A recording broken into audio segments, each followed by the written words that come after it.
Hey guys, this is Krell and welcome to Mahalo's Bastion of Twilight Raid Leader Guide.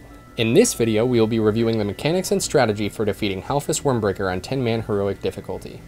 We completed this fight in two types of configurations, one with 3 tanks, 3 healers, and 4 DPS, and the other with 2 tanks, 4 healers, and 4 DPS. But similar raid configurations can work just as well. Halfus has a 6-minute enrage timer to which you must defeat any activated dragons and the entirety of his 51.5 million health pool. To understand this encounter better, let's take a look at the abilities that will contribute to this fight. To start off, when it is set to heroic difficulty, you will notice that all 5 dragons are activated. Going from right to left in the room, the dragons are as follows: Time Warden, Emerald Whelps, Storm Rider, Slate Dragon, and the Nether Scion. These 5 dragons are the key element to defeating Halfus and moving forward into the instance. Halfus Wyrmbreaker has various abilities gained by the dragons that are activated inside the encounter and will have every ability for this heroic encounter. The abilities are as follows: Frenzied Assault. This ability increases the caster's attack speed by 120% and is granted by the Nether Scion. Malevolent Strikes. This allows Halfus to wound the target, reducing the effectiveness of any healing on it by 8%, stacking to a maximum of 12, which equals a total of 96%. This ability is granted to him by the Slate Dragon. Shadow Nova. This ability carries a 0.25 second cast speed and unleashes dark magic, which deals 47 to 52,000 damage on heroic and knocks everyone back in the raid. This will also cancel any spell being cast if it goes off successfully and is granted to him by the Storm Rider. The other enemy in the room is the colossal proto-behemoth that hovers in the back of the room behind Halfus. This target should be ignored in terms of dealing damage to it, but still requires you to be vigilant of the abilities he casts throughout the fight. Its abilities are as follows: Fireball. This is the normal attack the behemoth will always have, and only serves as minimal damage throughout the fight. Fireball Barrage. This ability deals 51 to 69,000 fire damage on heroic difficulty and is granted to him by the Time Warden.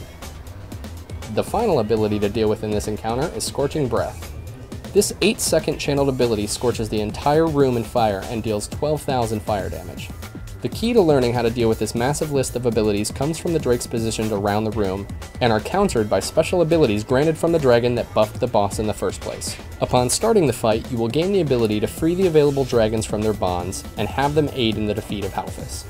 They will remain friendly just long enough to assist your efforts and significantly debuff Halfus before becoming mind-controlled and forced to meet a demise at your hands.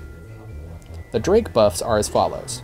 The Storm Rider will grant the buff Cyclone Winds, which will slow the casting speed of Shadow Nova to a manageable 1.5 seconds.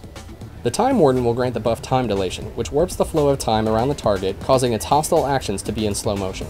The Slate Dragon will grant the buff Stone Touch, which afflicts the target, causing them to occasionally become paralyzed for 12 seconds. While paralyzed, the target cannot move or attack.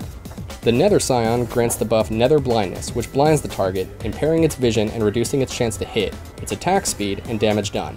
This is a basic 25% across the board to Halfus. The Emerald Whelps grant the buff Atropic Poison, which reduces the damage done by the afflicted target. Finally, the buff granted for every drake you kill is Dragon's Vengeance. This ability is stacked on Halfus upon each dragon's death, increasing damage taken by 100%, stacking to a maximum of 5 on heroic difficulty. This means that on heroic you can deal up to an additional 500% damage to Halfus. Now that we have gone over all the abilities in this encounter, let's take a look at the strategy for taking this overwhelming Ettin down. This fight will test both the mana pools of your healers and the survivability of your tanks, as tank deaths are very common during this encounter. The DPS needs to do everything it can to avoid taking damage and heal themselves if possible. The true key to passing this challenge on heroic difficulty lies within the ability to deal with all 5 dragons and all 5 abilities and buffs at one time. Well, let's actually make that 4 dragons.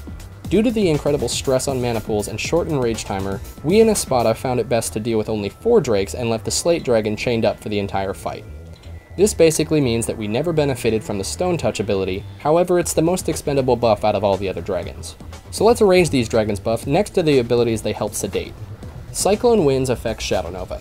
Time Dilation affects Fireball Barrage. Nether Blindness affects Frenzied Assault. Atropic Poison affects Superheated Breath. And Malevolent Strikes can be dealt with by tank swapping. So taking all these factors into account, the best way to deal with the encounter is, you guessed it, release all 4 dragons right from the start. Begin the fight with your raid positioned around the room so that between the tanks and DPS, all 4 dragons are released at once while your main tank pulls Halfus to the center of the room. There are no cleaves to deal with, so the tighter your group can stay clumped together, the more effective abilities like Power Word Barrier, Wild Growth, and Chain Heal will be. Once the dragons are mind controlled, have your best AoE tank pick up the Time Warden and Emerald Whelps, and another pick up the Storm Rider and Nether Scion. Give the tanks enough time to get a decent threat lead and blow everything you've got to AoE the whelps down as fast as possible. Heroism, cooldowns, trinkets, and potions should all be used at this time, as the fight only gets easier as more dragons die. During this heavy AoE burn, the tank holding Halfus will quickly begin stacking the Malevolent Strikes debuff. When this tank reaches about 8 stacks, they will need one of two things. If you are fortunate enough to have a Paladin in the raid, the best tactic is to use Blessing of Protection, followed quickly by Blessing of Freedom. This will clear off the healing debuff stacks, resetting the length of time your main tank is able to hold Halfus while the raid deals with the dragons. If you do not have a Paladin, then your raid must tank swap at this point to allow time for Halfus' healing debuff to fall off the main tank. This can be done by one of the tanks who is holding the Drakes, or by something similar to a Feral DPS Druid going Bear and using every cooldown available. Once the healing debuff has fallen off your main tank, have him taunt the boss back. By the time the main tank has reached a second high stack, the whelps should be dead and Halfus can be taunted by the tank who is holding the whelps. After dealing with the whelps, all the DPS should single target the Drakes one at a time until the raid and only Halfus remain.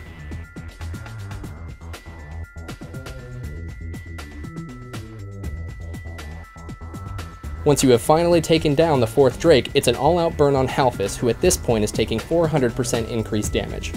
Continue to dodge Hellfire markers on the ground, interrupt every Shadow Nova, and heal up after every Scorching Breath. The fight won't change until you reach 50% of his health pool. Once you pass this threshold, he will begin occasionally casting Furious Roar. This ability inflicts 19 to 21,000 on Heroic, and is cast 3 times in quick succession. This ability knocks your character to the ground, stunning you for a brief moment before casting another one shortly after. This ability is uninterruptible and is only cast post 50% of Halfus' health. Directly after the 3rd Furious Roar, he will cast Shadow Nova, which needs to be interrupted. If uninterrupted, this combo of abilities in unison with a Scorching Breath or Fireball Barrage can easily do over 90,000 damage and kill most of your raid. The only way to deal with this combo of attacks is to have a mage in your raid, or a group of capable interrupters equipped with a PvP trinket, racial, or ability that removes a stun effect. To deal with it, right after the 3rd Furious Roar, have your mage blink and then counterspell. If you don't have a mage, then you must find a rotation and order of people to use abilities or trinkets on the 3rd Roar to keep the Shadow Nova from being cast. Once you have this sequence under control, make sure your healers have a rotation of raid-wide AoE to bring your raid back up to a fighting chance. Staying calm for this final 50% is the biggest thing to remember, as the hard part is long since over. Be sure to watch the ground and stay out of fireballs, and this heroic Etten will be at your feet in no time. If you wish to see the entire fight executed and listen in on the vent conversation, click the annotation below. Good luck, and I'll see you on the next boss.